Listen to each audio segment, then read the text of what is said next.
Trucks for scrap. Some of the naughtiest trucks on the whole railway live at the works. This is where the engines are mended.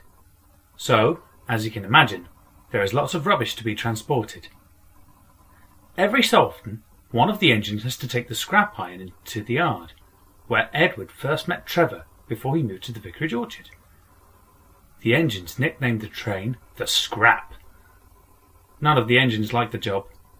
The trucks were old, rude and noisy. They took absolutely no notice of anything that was said to them. This is not unusual, but these trucks were worse than most, and they made every engine's journey a misery. One day, Boko found that he was to take the Scrap. "Right," he said to Douglas, who happened to be in the shed with him. "I'm having no nonsense from those trucks. They'll come quietly or else." "Aye," smiled Douglas. "You show them who's boss." The trucks objected to Boko because he was a diesel. "What's this green thing?" they asked. "A caterpillar?" Then they accused Boko of bumping them. It was what they deserved, but Boko had been very careful with the trucks.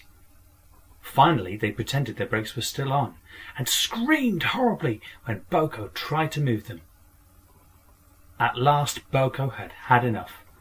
"Right," he said to the trucks. "Any more nonsense, and this trip to the scrapyard will be your last. I'll leave you there to be cut up with the other old iron if you don't start behaving." The trucks were silent for the first time that morning. But not for long. One of the oldest trucks began to complain that it felt ill.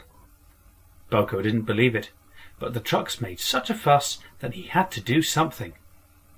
Growling fiercely, Boko moved around the other trucks and coupled up to the old truck, who was grumbling terribly. "Come on, you!" grunted Boko. "Move!" But before they had moved an inch, there was a dreadful splintering noise. "Ow!" screeched the truck.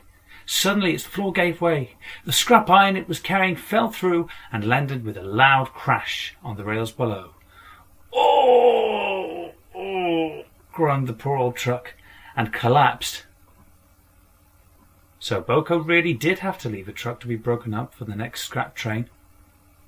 The other trucks were very worried, as they didn't want to be turned into scrap iron. They were quiet and helpful for the rest of the day, and it was the easiest run Doug had ever had with the Scrap.